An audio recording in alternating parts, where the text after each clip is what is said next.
Welcome, everybody. I hope you're all doing well in these challenging and uncertain times. Today, we've got an interesting topic and a great panel, a set of panelists. We're going to be chatting about shifting to and embracing project economy culture in post-pandemic times. We're going to chat about the impact of COVID-19 on the economy, on business in general. We're going to chat about best practices put in place to help the construction industry bounce back. And we're also going to delve into redesigning spaces after a pandemic. So what does it look like? My name is John Rogers. I'm the Regional Director at Turner and Townsend. And our speakers today are going to give us some brilliant insights, and I'm very excited to be here. So we've got Jeane Mathenge, Vice President, Project Management Institute, Chapter of Kenya. We've got Nashon Okowa, Chairman, Association of Construction Managers of Kenya. Mugure Njendu, President, Architectural Association of Kenya. And John Kalungi, CEO, Green Building Society, Kenya. So thank you, panelists, for joining us today. Without further ado, if you allow, we'll go straight into the questions. John, over to you first. Aside from climate action, in what way does building green contribute towards addressing the design challenges that COVID-19 is presenting today that we can use as a catalyst for advocating for the adoption of green building projects going forward? Thank you, John, and thank you everybody else on the call. As introduced, I'm John Kalungi. I'm the Chief Executive Officer of the Kenya Green Building Society. Anyway, to lay the context straight of exactly what is green building and how do we understand it at the Kenya Green Building Society is that green buildings are structures or spaces that in design, construction, or operation reduce or eliminate negative impacts and can create positive impacts on our climate, health, and natural environments. So what are these positive impacts that we look at or we consider? We are looking at resource efficiency, like water efficiency, energy efficiencies, and material efficiencies. We are also looking at regeneration aspects like reusing or recycling water so that it becomes available as a resource. We are looking at regeneration or using the sunlight to generate energy that can be used in our natural grids and lower the carbon impact of our developments. And we are also looking at materials that can be recycled and can be available for use. So during this during this post-pandemic period and moving forward, we will be seeing a lot of our changes, especially in terms of design. And this design will take place at the preliminary design stage with the architects, and also designing FM systems which can be able to handle what will be designed by the designers moving forward. For example, we will be looking at more emphasis being placed on the materials which are being used. As you know, in Kenya, some of the materials that we use are predominantly imported. But now when those supply chains are cut, we need to look at the design and see how much or how do we incorporate local materials in our design and in our buildings moving forward. And then still on materials, we'll need to look at low volatile organic compound materials that emit lower VOCs, because we are spending more time in our safe zones, and these are our houses, working from home or working from offices. So these places have to be really safe for us. We will also look into air quality. We'll be looking at lighting, because most of the time we'll be on calls, and we need proper lighting so that we can be very visible on our calls. We will also be looking into design issues to do with the kind of spaces that we have. And for example, providing isolation places where we could set up things like home offices, because now most people, these are the things that they'll be looking at: home buyers, tenants who will be using our buildings. These are the kind of things that they will be looking at. These are the kind of questions that they will be looking at. And we have a feeling that this will also impact existing buildings. We'll see new designs as far as retrofittings are concerned, so that buildings can now be able to have these safe places that will be needed by most tenants or most building users moving forward. And the other thing that we feel that will be in place or that will take place will be designing facility management systems. We will see a lot of emphasis being placed on health. As much as this is an item or a category or a strategy that green building has been speaking to, it had not been taking or receiving a lot of attention. But this time around, it's going to be because most buildings will need to be prepared and need to prove to the tenants or the users that the buildings are really prepared and safe for those who are going to use them or for the visitors who will be visiting these buildings. So I think a lot will have to change as far as green building is concerned, and not just climate action. I know there's a lot of climate action talk that's been there, but besides that, we know and feel that a lot also is going to change as far as how we design our buildings towards sustainability is concerned. Thank you. Thanks, John. And that leads me into yourself, Jeane. Jeane, John touched on some very good points about localization of materials, not just for green compliance and green buildings, but also in practicality of procurement routes and supply chains. So as isolation efforts continue around the world, supply chain disturbances are impacted not only by logistic constraints, but also people constraints. With no certainty how long restrictions may be in place, what steps should you be taking to mitigate supply chain risks in your project, please? Thank you very much, John, for that question. My name is Jeane Mathenge. I'm the Vice President of Project Management Institute in Kenya, Education and Professional Development.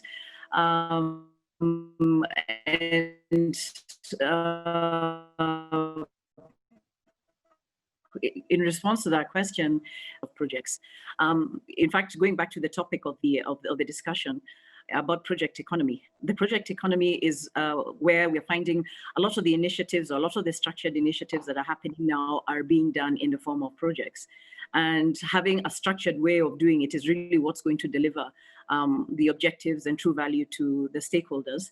And in particular, when you think about what is happening in terms of the population, where we've got, there's a projected about 2.5 billion of the population going to population growth from 1.2 billion in the year 2050, it means that there's going to be a lot more demand, not only in housing, in food, in the type of activities that are going around us. And therefore, this makes projects a lot more critical in terms of delivering, meeting the needs of the population. And in this project economy is the aspect of risk. If we are running projects, is it going to work? What could go wrong? And so the discipline of risk management really comes as a center conversation. So when we're looking at what happened, especially with the COVID-19, which in many, it has been described in very many aspects, probably as a black swan event, because it had such a low probability of occurring, but it has had such a high impact. From a supply chain perspective, where we are looking at deliveries of services to projects, it has had a huge impact where we find the projects are either deferred, they've been stopped, they've been delayed, and this has now created a kind of a ripple effect on all the parameters of projects. Time has been affected, the cost has been affected, resources have been affected because of some of the pandemic measures, and so on. And procurement risk is one of the bigger risks that we've seen, especially in the projects. And this supply chain aspect of it has now become kind of core to project continuity. So when we're looking at what kind of mitigations do we need to look at? And remembering that risk mitigation is one part of the risk management process. And some of the areas that we can look at, or some of the steps that we can take in terms of risk mitigation, is especially trying to create some resilience in our supply chain process, where we have to increase the visibility to who are our suppliers, where are they located, are they suppliers, are they also receivers of, are they dependent on other suppliers?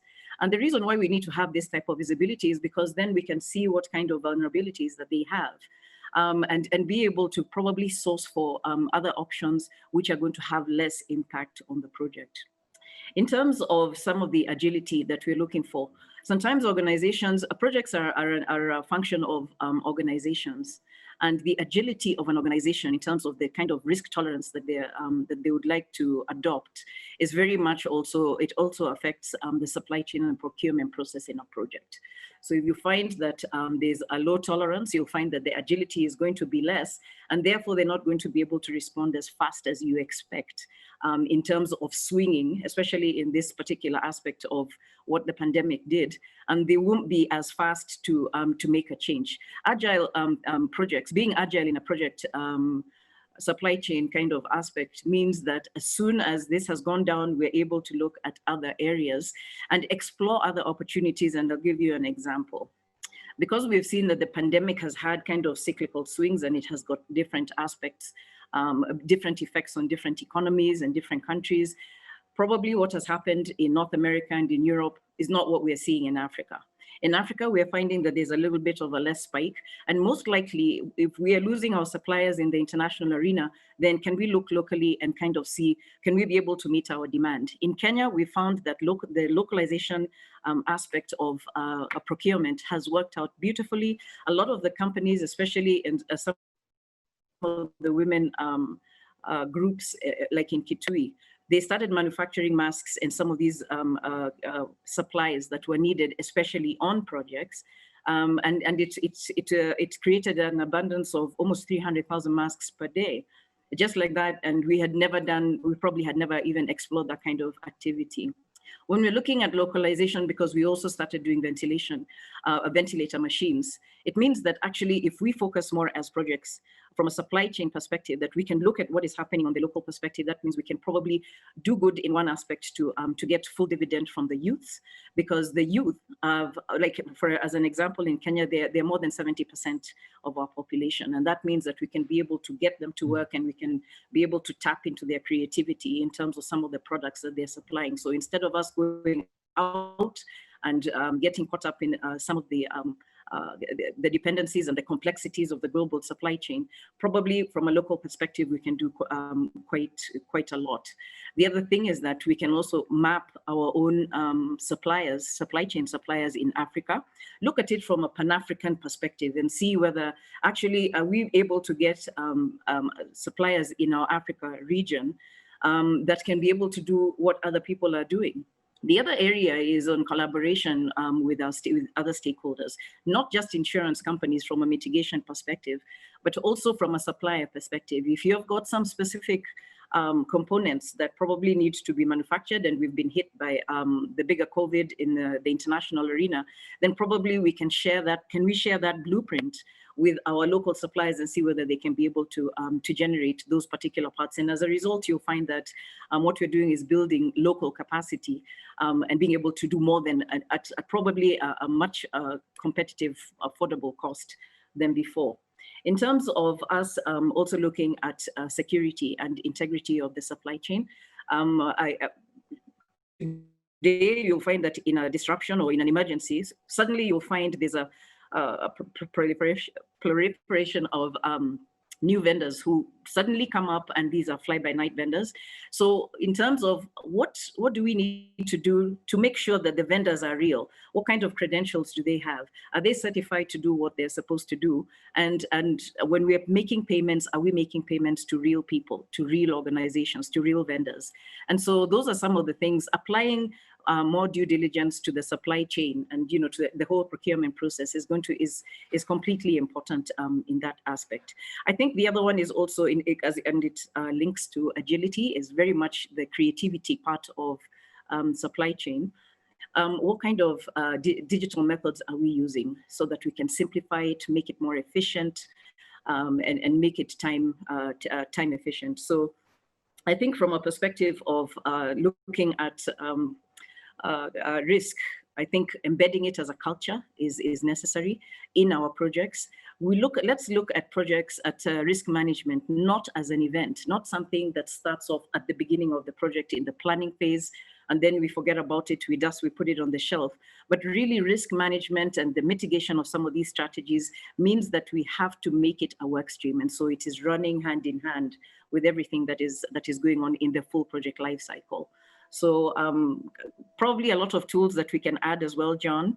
That means quality, integrity, a whole bunch of stuff that we can go into, maybe a discussion for another time. But I hope that gives a bit of perspective on the supply chain.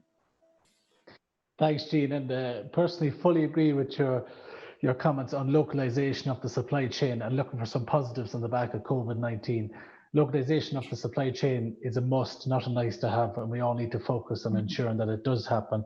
And if we can use COVID-19 as the catalyst for pushing it, then let's all jump on board.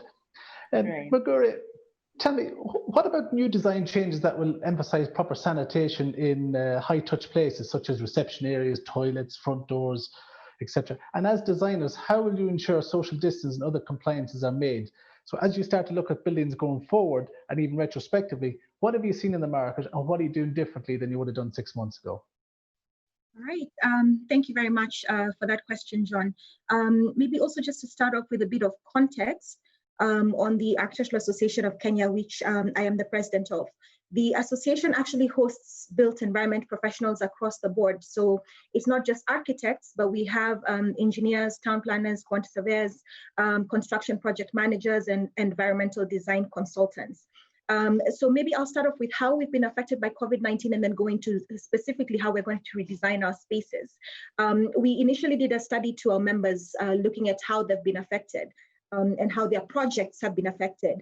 Just to give you a sort of idea of the impact that has been felt in the industry, about 30% of projects from our membership were noted as completely stalled, meaning stopped.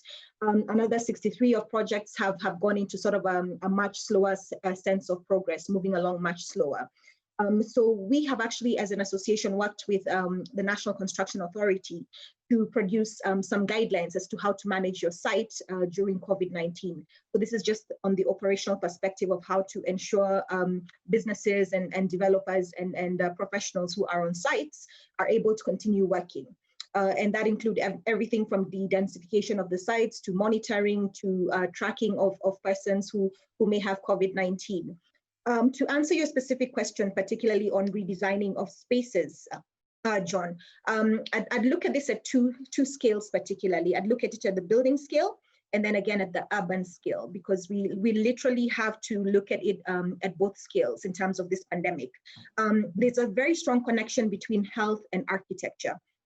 Architecture basically helps shape the quality of our environments in general and contributes to health and well-being. So when you look at building scale, a number of things have changed already.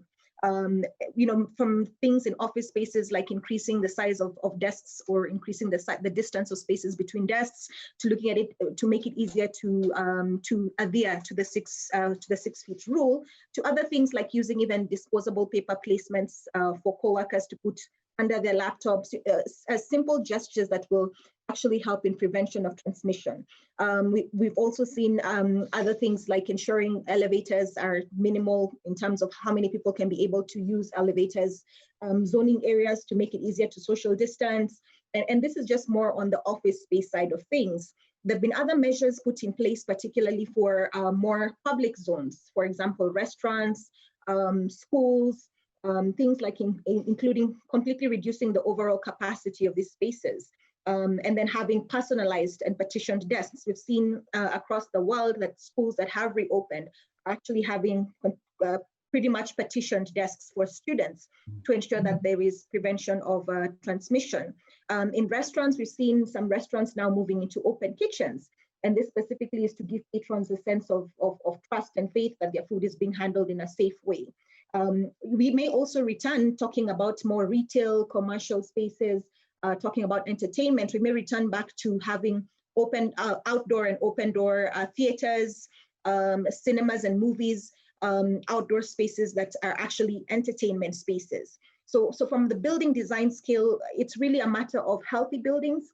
And John touched on this a little bit, which is simple gestures like natural ventilation, well-lit spaces, ensuring that we manage the density of units that are being put up moving forward in terms of dealing with COVID-19. Then now to move to the urban scale, because as we're looking at dealing with COVID-19 moving forward, it's not just that we're dealing with how we sit and operate in buildings, but how do we move in our public spaces? How do we move in an urban environment? In general, humans don't cope well with isolation. I think multiple studies have shown that we need to be outdoors, we need to be with other people. It does severely affect mental health, and we've seen it across the board globally, how staying indoors has affected people.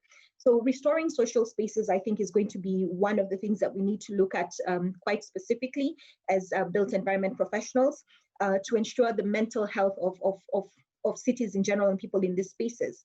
We've seen in areas like southern France who have opened up beaches. You now have cordoned off spaces where you can sunbathe in your safe zone, which is actually cordoned off for you. In India, we've seen some very well articulated markets where markets are well marked out so that you keep a safe distance from the person selling to you and the next person coming to the vendor. We expect generally that moving forward, cities should prioritize smaller green spaces and really relook biking and walking paths, outdoor cafes, and overall perhaps even outdoor retail spaces, going back to shopping outdoors as well. And this is now, again, as I mentioned, from the urban scale. We may also want to look at closing out streets specifically for pedestrian traffic in urban areas, or perhaps if vehicles still move in those spaces, reducing it to one-way traffic. And I like the fact that both Jeane and John talked about localization, because even with our cities, how we operate in the cities, we need to look about being more localized and self-sufficient in the long run. I think one of the big questions that has come out of this pandemic is how the entire world is globalized and how being in a pandemic has affected that. So as we grapple with all these various issues and kind of a harsh reality of that we will not go back to a normal per se, we can't just build ourselves out of the problem. I think it has to be a radical shift of thinking for any city that we're in. So if we do pandemic preparedness right, a city will look very much the same as it did look before, but just how we think and we move in that space will be different. So I would look at it really in two scales, building scale and urban scale, but both will need a rethink of how we move in those spaces. Thank you so much, Mugure. Absolutely fascinating insight. And I really liked your points around a healthy building. I think that's probably something that we haven't given due consideration to over the last number of years. But as we tie in the green element, in addition to COVID-19, it's something that can't be ignored. Nashon, moving on to you, I'm not going to ask you about your personal sunbathing behaviours, but I will ask you about what actions that we need to take now to mitigate the impact of COVID-19 on project design, bid and construction phases of your project. Thank you very much, John. Happy to join my wonderful colleagues in the built environment. As initially said, my name is Nashon Okowa, the Chairman, Association of Construction Managers of Kenya.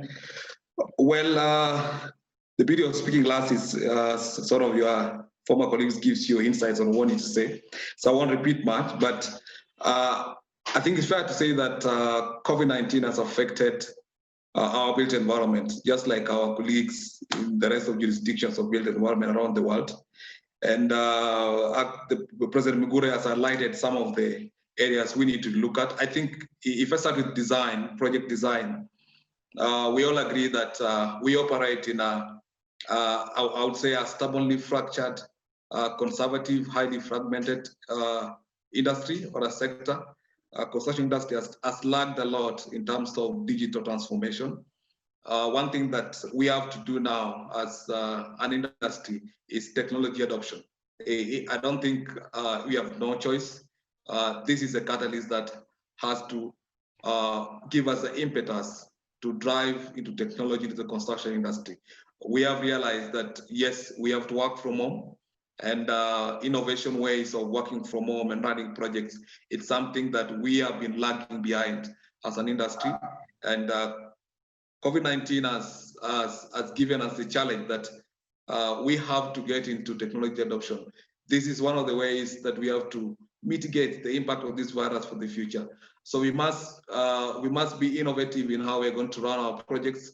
We must be innovative how we're going to write our site meetings, consultants meetings, online using technology. Another area in design, and President Mugure has mentioned about, is I think we have to rethink our spaces. We have to really rethink our spaces. I imagine that we have to really reimagine our layouts of designs. We've been shifting a lot into open plan designs. I think it's time, probably this virus that taught us we have to go back to defined spaces, for example, where you have defined areas of working rather than everyone thrown into open space. I think staying indoors has taught us that we really have to think of minor areas like colors. Being indoors for 21 days on a lockdown, we have noted that colors matter, and more reassuring colors and comforting colors are things that now we have started looking at, realizing that you can actually be in a lockdown in a house for 21 days. I'm looking at areas of well-defined outdoor living spaces, workout areas in homes. These are things that we didn't take seriously, and we have to now get involved into these things moving into the future. If you look at our bidding sector, and for a long time we have been on what I would say the physical bidding method. I think it's time we must adopt online bidding systems, online tendering processes, because you are not going to crowd in an area of 100 people returning a tender. COVID-19 has taught us that we have to adopt these systems and technology ways of bidding. Health and safety is something that has been on the back burner for a long time, for a number of years. It has been an option whether you look at it or not. I think now the centrality of health and safety as a mandatory bidding requirement cannot be overemphasized. That in the bidding sector, we have to adopt proper documentation and system of our contractors are going to address health and safety moving forward. COVID-19 has taught us that. And also, to back that up, we have to properly align our budgets in the preliminary items to reflect health and safety. We never emphasized on it much. It's been there, it's been a requirement, but COVID-19 has taught us that health and safety budgets must be now properly aligned with the contractor. If you come to the construction stage of projects, I think we have to really adopt proper training of health and safety officers. Most sites things have this. You can have it or not. But right now, we have to adopt proper trained safety officers on all our sites. If you're going to move forward and mitigate the effect of COVID on our projects, proper trained health and safety officers is now not an option, it's a necessity for our project. I think Jeane mentioned it as well. This virus has taught us, if anything, in the continent, is we must look inward in terms of use of local materials. The world was shut for quite some time. A few of our sites are running. The sites that depended mostly on imports have been on serious issues. So looking inward as a continent is something that this virus has taught us. We must start using as much as possible what we have locally in our construction sites so that our sites run smoothly. Mugure has said is that we've realized how global a village the world is. And in that terms, a virus starts somewhere and affects the entire globe. Construction sites get started because of materials. We must start looking inward as a country and as a continent. Lastly, it will be on the contracts. I think there's been an endless debate on force majeure, whether it's a force majeure or not. I think moving forward in our contracts of construction, this cannot be a debate. We have to properly define this kind of pandemic in our contracts, leaving no loose ends. Right, so we must relook at our standard forms of contracts going forward, so that these situations are properly defined without ambiguity moving forward, and then we allocate properly where the buck will stop, how these situations are going to be handled, so that we don't have this debate on what seems to be obvious and not obvious. Thank you very much. Thank you, Nashon. Some fascinating comments there. And I think that starts to bring us to a conclusion of today's session. I'd like to maybe just give a couple of recaps, a couple of takeaway points from this, from each of the panelists. So with green buildings, we need to focus on the positive impacts, reduce the negative impacts, regardless of COVID. We've got an environment to protect. There's been a fundamental shift in how projects are procured, how they're delivered, and how the risk assessments are. Risk is not just an exercise at the start, it's an ongoing process, and it needs to be treated as such. We need to build resistance into our projects. You need to collaborate a lot more. I need to realize that agility is key to success, and true agility. I think it was something we talked about quite a lot before COVID, but we didn't really understand it or implement it. You need to understand your supply chain. You need to understand your supply chain's risks, because they eventually have an impact on you. Having contractual points of strength is not always going to solve your problem. So let's delve more into your supply chain. Healthy buildings. This is something that was done many, many years ago, but I think we perhaps lost sight of it in some regards as we pushed the commercial aspect of it.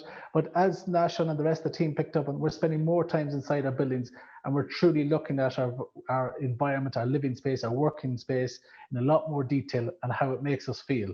So healthy buildings is something we need to focus on. We need to look at technology and how we use data and technology to deliver our projects, to deliver our services, and to achieve the desired results. On the back of COVID-19, we've had a good look at health and safety on our projects. It's probably not been robust enough. Our budgets are not sufficient. Our training needs to improve, and we need to look at it a lot more holistically for an actual solution-driven focus point, because our staff is our most important asset, and we need to treat it with the respect it deserves. We also need to become self-sufficient both as Kenya, as an African continent. We need to become self-sufficient. We need to look inwards, not outwards, for our supply chain. We've got sufficient resources locally. Let's try and build the processes and manufacturing facilities in order to supply ourselves locally, in order to become self-sufficient. I think COVID-19 might be the catalyst for that. So let's try and support our local manufacturers in order to do it. Let's try and help them. Let's try and actually design some of the products into our projects so that we can get efficiencies of scale and get the prices we need to make the projects feasible. I'd like to finish by thanking all the panelists today. Fascinating insights, great deliveries, and thank you very much. And a huge thank you to the Big Five. It's a fantastic forum, it's a fantastic event, and I think you guys have done an amazing job of getting it to this stage with the level of quality that we've got, the level of panelists, and the insights that we've been receiving over the last couple of days. And I think it's been tremendous you've been able to achieve this. So thank you very much, Big Five, and thank you for supporting.